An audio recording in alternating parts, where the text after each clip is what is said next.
जी बिस्मिल्लाहिर्रहमानिर्रहीम, अस्सलाम वालेकुम। मैं हूं बिलाल अहमद, मेरे साथ मौजूद हैं सीनियर सहाफ़ी अरमान साबिर। आज बात करेंगे कल, जी हाँ, 9 दिसंबर गुजरा है, यौम शोहदा, और इस मौका पर एमक्यूएम लंदन की सरगर्मियों से मुतालिक मुख्तलिफ चीज़ें सामने आ रही हैं। ये तो ठीक है। हाँ, ये जो कल गुज़रा है इस पे बात भी करेंगे हम और क्या-क्या मामलात हुए, हाँ, इस पे बात करेंगे। लेकिन एक और अहम केस है, कौन सा केस है? आज़म सवाती वाला। आज़म सवाती आज़म साहब सवाती को सिंध पुलिस ने अपनी तहवील में ले लेकर सक्कर पहुँचा दिया है। वो लाया गया है, ठीक है। उसके पीछे लॉजिक है। देखें, बलूचिस्तान हाई कोर्ट ने, मैं चूंकि इस तरह के केसेस जो कहीं से एफआईआर हुँ, लॉन्च होती है ना एक साथ ही पूरे मुल्क के अंदर, मैं जब जंग जियो ग्रुप के अंदर था तो आपको पता है हामिद मीर के ऊपर जी, जी। अटैक हुआ, उसके बाद एक इदारे का नाम आया। उस वक्त भी मैंने 125 और 30 एफआईआर को देखा, और चूंकि मैं जंग ग्रुप में था, बहुत कोर्ट सारी एक ही तरह की और होती हैं कोर्ट तकरीबन। रिपोर्टिंग मैंने की थी और मैं उसमें था, तो मुझे सारा लीगल इशू पता था किस तरीके से मैनेज होता है ना। आप कराची की सिचुएशन से पहले अगर आजम सवाती में बात करना चाहते तो मैं बता देता हूँ। होता यह, कानून कहता है कि एक जुर्म की एक एफआईआर, जैसे 22 अगस्त 2016 की जो बानी एमक्यूएम की स्पीच है, उस पर कराची के अंदर मुख्तलिफ थानों में जो हाँ, एफआईआर हुई और मुख्तलिफ इश्तियाल अंगेज तकारीर के मुकदमात हो गए। एक्चुअली एक मुकदमा, एक वाकया, एक मुकदमा होता है कानून की नजर में।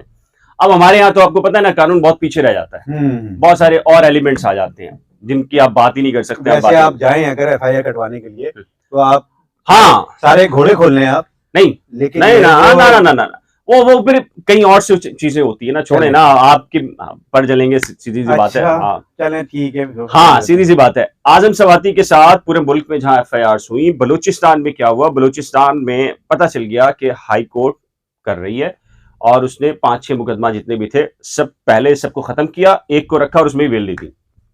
जब बेल ग्रांट की, तो इसका मतलब आपको रिलीज करना पड़ेगा। बिल्कुल ठीक है। और कोयटा ले जाने का मकसद आपको पता है ना, पंजाब में नहीं रखना, केपीके में नहीं रखना। पंजाब के अंदर पीटीआई की गवर्नमेंट है, केपी के अंदर पीटीआई की गवर्नमेंट बिल्कुल है, सही ठीक है। है। इसलिए बलूचिस्तान, और बलूचिस्तान वैसे ही आपको पता है उन्हीं के हवाले से खासा मशहूर है। अब बलूचिस्तान में भी नहीं है, बलूचिस्तान से भी निकाल दिया, मतलब बेल हो गई, बेल आउट हो गए। तो फिर क्या करें, रातों रात ट्रांसफर किया गया उनको सिंध। सिंध में। सिंध में सिंध में 6 मुकदमा आते हैं, एफआईआर हैं, ठीक है। गालिबन 4 से 5 कराची की है, एक अंदरूनी सिंध की है।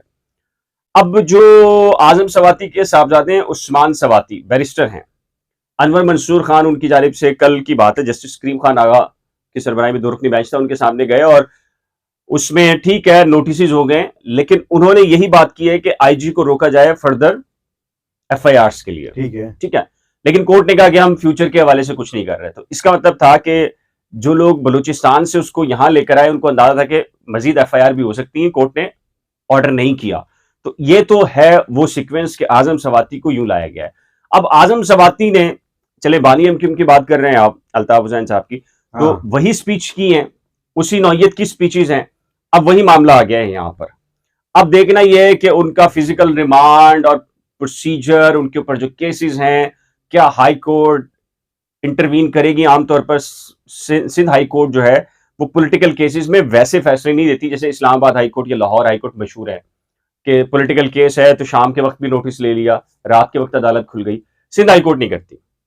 ठंड है। ट्रेंड है बस वो, सिंध में वैसे भी जो है वो ट्रेंड यही है कि हल्का ठंड है। ठंड प्रोग्राम है जी, ठंड कुछ भी प्रोग्राम है। होता रहे, ठंड चाहे प्रोग्राम वो है वैसे। गवर्नमेंट हो, चाहे वो हाँ हाँ, हर ऑपोजिशन हो, तरीके से चाहे ठंड। वो मतलब कहीं कुछ भी कहीं हो, सर कुछ नहीं है, ठंड प्रोग्राम ठंड है, प्रोग्राम है। नौकरी करें, जाएं घर में, बाल बच्चे बस देखें, बस सुकून है। देखें, बस मामला होते कोई हैं। नोटिस नहीं लेना है किसी चीज पर। नहीं, कोई और मामला है ना, क्या पढ़ने की जरूरत है यार, ठंड करें, 9 to 5 और जॉब, घर यहाँ जाए। डेवलपमेंट भी पे ठंड है पूरी। पूरी कोई सिंध, डेवलपमेंट नहीं हो रही है बिल्कुल। सिंध तो भाई अल्लाह माफ करे, और पूरा मोहनजो दौड़ो का कराची दौर समेत। 5,000 साल पहले अरे भी जदीद था, मोहनजोदाड़ो बहुत जदीद था, जबरदस्त था। जदीद था। एग्जैक्टली। वो आप जाएं तो आपको पता चलता है कि उनके वॉशरूम की नाली, पीने के पानी की लाइनिंग जो सब अलग अलग थी। म्यूनिसिपल कॉर्पोरेशन का बिल्कुल सिस्टम 5,000 साल बिल्कुल पहले अलग था। था। लेकिन आज कराची जैसे शहर में और वो दरिया सेवरेज की लानी और पानी की लानी मिल रही और है। वो सीवरेज का पानी दरिया में नहीं डाल नहीं रहे थे, डाल रहे थे, नहीं डाल रहे थे। हम डाल रहे हैं। ऑडियंस, आज के जमाने में क्या हो रहा है कि सेवरेज की जो कराची है और पीने का पानी मिक्स हो रहा है, मोहनजोदड़ो में ऐसा नहीं था। हमने लियारी नदी को बिल्कुल बिल्कुल गंदा कर दिया। चले खैर आते हैं वापस भारत। वापस। ये तो आपने आजम सवाती की बात की तो मैंने बता दिया।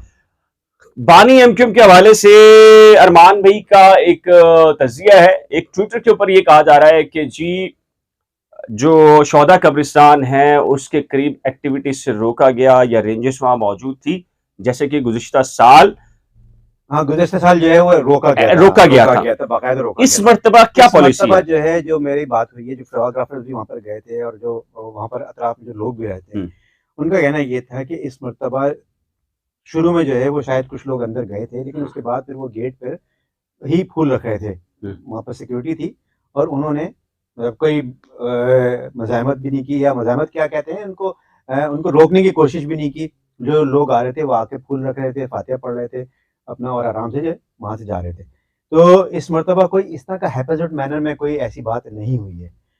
तो ये कराची की बात कर रहा हूँ मैं, और यकीनन जो है वो ये अगर ये इसका मतलब कि ये हुआ, आप देख रहे हैं, आपने बस आंखें बंद कर ली।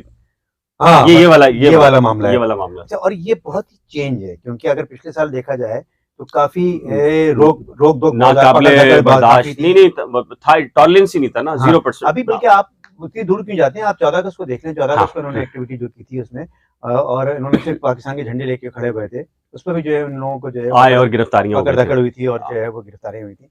तो उसके बाद जो है वो अब लोग तो ये कह रहे हैं अरमान भाई कि जो नए बल्दियाती इलेक्शन है, आप ये बताएं कि ये जो है कुछ रोका नहीं गया, ना पकड़ धकड़ हुई है, कोई पॉलिसी शिफ्ट की तरफ इशारा तो नहीं है?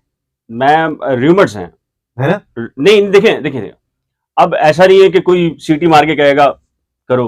हाँ, ये बात तो सही है ना, ये बात तो है। मैंने कहा ना आंखें बंद कर सकते हैं, यार हो रहा है चलो ठीक है यार, कुछ बड़ी गड़बड़ ना हो, होने दो, ठीक है ना। उधर से एमक्यूएम पाकिस्तान को भी तो आपने थोड़ा सा करना है, अपने जो काम लेने हैं वो कैसे लेंगे जब तक ऊपर से नहीं डराएंगे। अब देखिए ना, एमक्यूएम पाकिस्तान उनको नहीं डराएंगे था कि एमक्यूएम पाकिस्तान, अच्छा एमक्यूएम पाकिस्तान भी तो सिंध में ही है ना, वो भी ठंड थी, कल ठंड प्रोग्राम था उसका भी। तो उनका क्या करना है यार, तो मुझसे किसी कमेंट सेक्शन में कहा उनके ना बात ही ना किया करें मैंने, लेकिन नहीं, एमक्यूएम पाकिस्तान से जो काम लेने हैं। भाई आपने जो है मुकदमा तो वहाँ किया हुआ है कि जी शोहदा को जो है हमें सपोर्ट करना है, तो शोहदा का तो कल दिन था, तो आपने कल क्या किया? 22 अगस्त 2016 के बाद तो नहीं एमक्यूएम है, तो क्या शोहदा का दिन खत्म हो चुका? ये तो बहरहाल एक सवालिया निशान है। बहरहाल एक जो नई एमक्यूएम है, जाहिर है कि वो बहुत सारी चीजों से माजी के डिसोन कर रहे हैं ना। अभी तो उन्होंने राना सनाउल्लाह के साथ एक पूरा प्रोग्राम वो मिसिंग पर्सन के ऊपर किया था, लेकिन अब जाहिर है कि तो पार्टी पॉलिसी है, आप और मैं तो कुछ नहीं कर सकते। लेकिन ये कहा जा रहा है कि जो बल्दियाती सिस्टम है अगर दोबारा से होते हैं और फॉर्म जमा कराए जाते हैं, तो ये कहा जा रहा है कि जी एमक्यूएम लंदन के बहुत सारे लोग वफा परस्त के नाम से या इंडिपेंडेंट आज़ाद उम्मीदवार के सामने आ सकते हैं, और वो लोग भी उनको परमिशन दे सकते हैं और इस तरीके से एक हो सकती है। लेकिन एमक्यूएम लंदन जिन लोगों से हमारी बात हो रही है वो कह रहे हैं नहीं, ऐसा नहीं है। वो ये कह रहे हैं, लेकिन जाहिर है कि देखिए पार्टीज हर चीज तो बताकर नहीं करती ना, आपको और मुझे बताने की पाबंद तो नहीं है, उनके अपने फैसले हैं। वो ये कहते हैं कि जब तक एमक्यूएम पाकिस्तान है हम बाइकआउट, ताकि महाजरों को ये पता चल जाए कि जब तक हम नहीं तो कुछ नहीं। एक तरफ जो है वो उन्होंने कहा है, जो बानी है उन्होंने कहा है कि जी अगर हमें इजाजत मिल गई तो फिर हम हिस्सा भी लेंगे। नहीं वो, लेकिन एमक्यूएम पाकिस्तान के साथ नहीं। इजाजत मिल गई एमक्यूएम पाकिस्तान के साथ नहीं, लेकिन इजाजत मिल गई तो एमक्यूएम बतौर एमक्यूएम जी एमक्यूएम बतौर हिस्सा लेंगे। लेकिन अगर एमक्यूएम को वहाँ पर इजाजत नहीं मिलती है तो जैसे आपने अभी कहा वो इंडिपेंडेंटली आ सकते हैं, आ सकते हैं, आजाद उम्मीदवार के तौर पर आ सकते हैं, जी आ सकते हैं। तो ये है सिचुएशन। अब दोनों चीजें हैं, देखें अभी बहुत ज्यादा सख्ती नजर नहीं आ रही और बहुत ज्यादा नरम हाथ भी नहीं है। बिल्कुल सही बात है। तो अब देखते हैं क्या होता है। इस सिलसिले में आपकी राय क्या है? ऑडियंस अपनी कीमती राय का इजहार नीचे दिए गए कमेंट सेक्शन में जरूर तय कीजिएगा। एक नए व्लॉग के साथ जल्द मिलेंगे, लेकिन जाने से पहले रिक्वेस्ट है कि जी अगर आपने reporters 21 Arman Sabir vlog current affairs with Bilal या नई खोज में से किसी को भी सब्सक्राइब नहीं किया तो बराए करम सब्सक्राइब, वीडियो को शेयर, लाइक और बेल आइकन को लाजिम प्रेस करें। अल्लाह हाफिज।